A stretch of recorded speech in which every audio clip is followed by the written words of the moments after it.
तो स्वामी चक्रपाणी महाराज जी, आपके जैसे बहुत सारे देश में लोग हैं, सबको एक साथ लेकर जाइए और हिंदू राष्ट्र तत्काल बनाइए। पता चला वहाँ पर भी कोई खबर निकल गई तो दिक्कत हो जाएगी, इसलिए वहाँ जाइए और तत्काल हिंदू राष्ट्र बनाइए। जिस चंद्रयान की आप बात कर रहे हैं, उस चंद्रयान का लॉन्चिंग पैड बनाने वाली कंपनी के जो लोग हैं, उनको 17 महीने से वेतन नहीं मिला। देश के प्रधानमंत्री जी किस मुंह से इसरो को बधाई देते हैं? जरा ये बताइए, का बस नहीं चल रहा।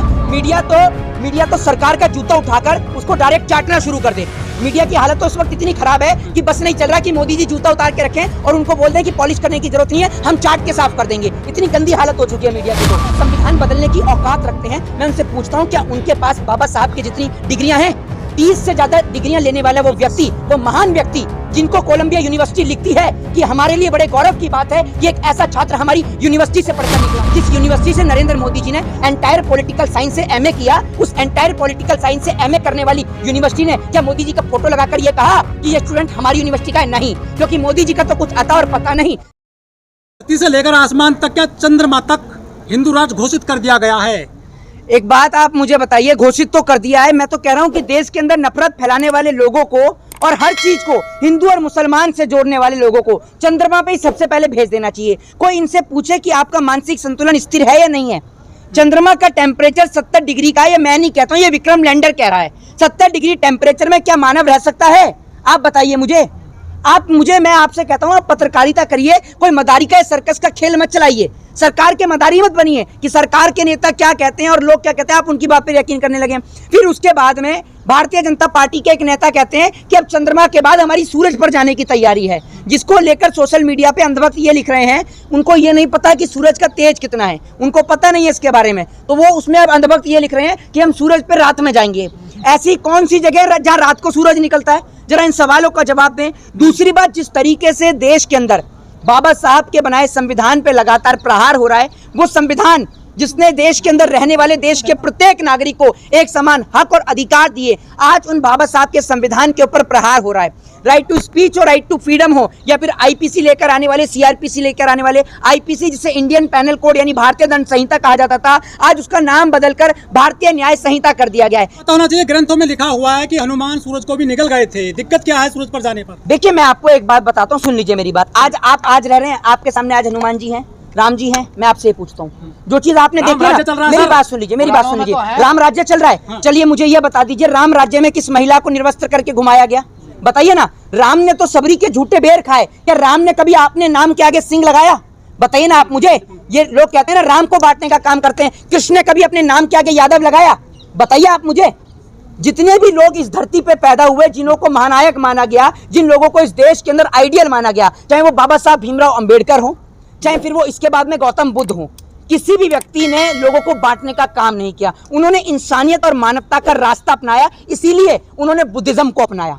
बुद्धिज्म जो इंसान को इंसान से जोड़ता है और इंसान बनाने का काम करता है। और बुद्धिज्म हो चाहे भगवत गीता हो, दोनों एक ही चीज कहती हैं कि नर ही नारायण है, यानी इंसान ही भगवान है। आपने इंसान को पूज लिया, आपने साक्षात भगवान को पूज लिया। लेकिन आज एक इंसान दूसरे इंसान के खून का प्यासा हो चुका है। दूसरी बात ये कि जिस चंद्रयान की आप बात कर रहे हैं, उस चंद्रयान का लॉन्चिंग पैड बनाने वाली कंपनी के जो लोग हैं, उनको 17 महीने से वेतन नहीं मिला। देश के प्रधानमंत्री जी किस मुंह से इसरो को बधाई देते हैं? जरा ये बताइए ना आप मुझे। 17 महीने से जो उनकी जो पेंडिंग है, जो उनकी तनख्वाह वो दे दीजिए, उसके बाद आप कहिए। जहाँ चंद्रयान उतरा है ना 3 जी, उसको शिव शक्ति पॉइंट घोषित कर दिया है मोदी सरकार ने। देखिए, बिल्कुल आप कुछ भी घोषित कर सकते हैं। आप स्वतंत्र भारत के स्वतंत्र नागरिक है। देश की सरकार के पास लोकसभा, राज्यसभा, हर जगह बहुमत है, हर चीज अपनी। आप ये कहते हैं कि एक बेलगाम घोड़ा होता है ना, वही बेलगाम घोड़े के साथ बीजेपी भाग रही है। लेकिन कम कर दिया सिलेंडर पे जी, 200 रुपए कम कर दिया सिलेंडर पे। मीडिया वाह सिलेंडर पे 200 रुपए घटाए। मीडिया का तो काम क्या है ना, मीडिया का बस नहीं चल रहा।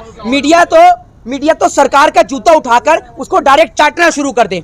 मीडिया की हालत तो इस वक्त इतनी खराब है कि बस नहीं चल रहा कि मोदी जी जूता उतार के रखें और उनको बोल दें कि पॉलिश करने की जरूरत नहीं है, हम चाट के साफ कर देंगे। इतनी गंदी हालत हो चुकी है मीडिया की। तो दूसरी बात ये कि जब मीडिया के अंदर जब 200 रुपए सिलेंडर के दाम घटाए गए, तो पूरे देश में इंटरव्यूज की लाइन टू लाइन लग गई मीडिया के अंदर।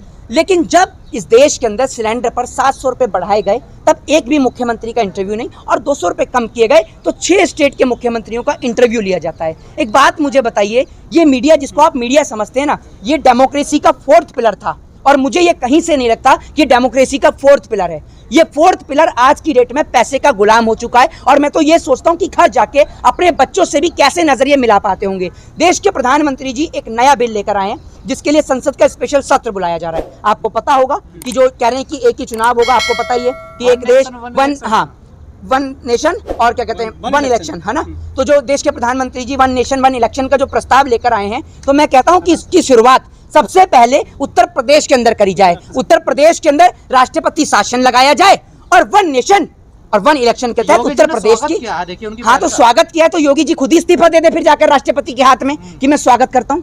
उसके बाद में जहां जहां बीजेपी की सरकार बनी है वहां से स्वागत करवाइए ना, वहां से करवाइए। दूसरी बात ये, इसको लाने का उद्देश्य भाजपा का एकमात्र ये है कि भारतीय जनता पार्टी पूरी तरीके से समझ चुकी है कि जितने भी राज्यों में चुनाव हैं, चाहे फिर वो आपका मध्य प्रदेश हो, चाहे वो राजस्थान हो, छत्तीसगढ़ हो या उड़ीसा हो, भाजपा की जमानत वहां जब्त होने वाली है। इसलिए भारतीय जनता पार्टी के नेता ये समझ चुके हैं कि अगर हम विधानसभा का चुनाव हार गए तो लोकसभा में हमें वोट कौन देगा और किस लिए देगा। इसलिए भारतीय जनता पार्टी ये सब लेकर आने वाली है। भारतीय जनता पार्टी इस देश के अंदर, लोग क्या होता है ना, ये देश में पहले बैलगाड़ियां चला करती थी, लोग बैलगाड़ी से मोटरसाइकिल पर आए और मोटरसाइकिल से फोर व्हीलर पर आए, लेकिन भाजपा यानी भारतीय जनता पार्टी लोगों को वापस से बैलगाड़ी पर लाकर खड़ा कर दिया और उसके बाद में जो प्रक्रिया हमारे देश में पहले थी उसको वापस से ला रही है। ये प्रक्रिया हमारे देश में पहले थी, कोई फर्स्ट टाइम नहीं है, पहले हमारे देश में थी, लेकिन इसका समापन कर दिया गया था। संविधान बदलने की बात, मैं भाई आपको बता रहा हूँ, भारतीय जो संविधान बदलने की औकात रखते हैं, मैं उनसे पूछता हूँ क्या उनके पास बाबा साहब की जितनी डिग्रियां हैं,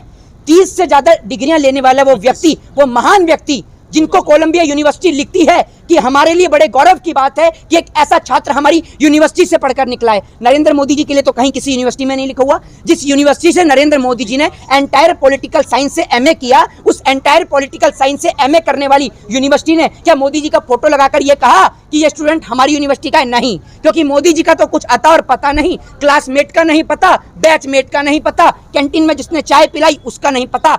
देश, मोदी जी ने कहा कि मैंने चाय बेची, चाय बेचते हुए किसी ने नहीं देखा, लेकिन देश बेचते पूरा देश देख रहा है, लेकिन सब चुप और मौन है। मैं कहता हूं कि जिसके पास बाबा साहब जितना ज्ञान हो, जिसके पास उनके जितनी डिग्रियां हो, जिसके पास उनके जितनी नॉलेज हो, वही व्यक्ति संविधान को छूने की कोशिश भी करे। लेकिन नहीं तो संविधान एक चलती फिरती आग है, याद रखिएगा। संविधान को आग लगाएंगे तो मैं आपको बता दूं इस देश के लोग सड़कों पर उतरेंगे, क्योंकि संविधान हमारे देश की जान है, हमारी आत्मा है, और आप हमारी आत्मा को निकालेंगे तो हमारा शरीर जीवित नहीं बचेगा। तो इस देश के शरीर की आत्मा है देश का संविधान, और आप देश के संविधान से खिलवाड़ करेंगे तो इस देश के लोग चुप नहीं रहेंगे, क्योंकि बाबा साहब भीमराव अंबेडकर ने इस देश के प्रत्येक नागरिक को राइट टू स्पीच का, राइट टू फ्रीडम का और राइट टू एक्सप्रेशन का, सबको एक समान फंडामेंटल राइट्स दिए, उनको मौलिक अधिकार दिए, उनको अभिव्यक्ति की आजादी दी, इस भारत देश को धर्मनिरपेक्ष राज्य बनाया, सबको अपने धर्म को मानने की आजादी दी। लेकिन आज जिस तरीके से धर्म के नाम पर लोगों को बांटा जा रहा है और धर्म के नाम पर देश को तोड़ा जा रहा है,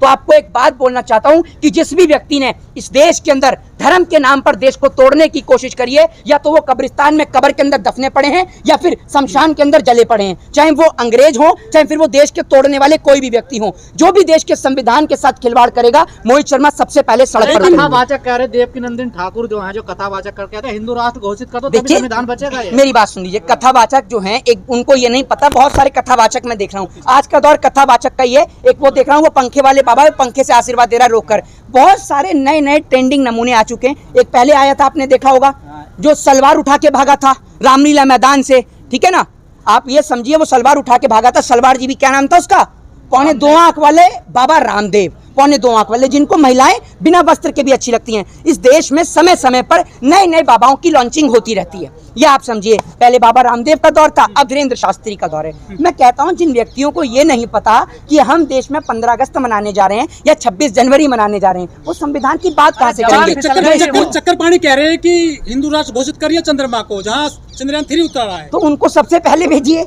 मैं आपसे कहता हूँ सबसे पहले आप जाइए और वहां जाकर एक अपना बोर्ड लगा दीजिए हिंदू राष्ट्र का। 200 रुपए कम भी हो गए हैं, मोदी जी ने 200 रुपए सिलेंडर पे कम कर दिए हैं, तो इसके बाद अंधभक्त यही सोच रहे हैं कि कश्मीर में प्लॉट खरीदें या चांद पर जमीन खरीदें, तो वो तो बौखलाए पड़े हैं, तो चांद पर जमीन खरीद लीजिए तत्काल। तो स्वामी चक्रपाणी महाराज जी, आपके जैसे बहुत सारे देश में लोग हैं, सबको एक साथ लेकर जाइए और हिंदू राष्ट्र तत्काल बनाइए। पता चला वहां पर भी कोई खबर निकल गई तो दिक्कत हो जाएगी, इसलिए वहां जाइए और तत्काल हिंदू राष्ट्र बनाइए, क्योंकि वहां का टेम्परेचर 70 डिग्री है और 70 डिग्री में ह्यूमन बॉडी नहीं रह सकती। लेकिन ये लोग तो नमूने हैं, अजूबे हैं, ठीक है ना। ये गोमूत्र पीते हैं अपने मंदिर में, गोमूत्र पीते हैं। देखिए, गाय का बच्चा भी जानता है कि माँ का दूध पीऊंगा तो ताकत मिलेगी। अब ये लोग गौमूत्र पीते हैं तो वो उनकी सोच है, सोच का फर्क है सर। इस देश के अंदर पढ़ा लिखा व्यक्ति संविधान की बात करता है और जो पढ़ा लिखा है ही नहीं वो संविधान को तोड़ने की बात करता है। जय हिंद, जय भारत, वंदे मातरम।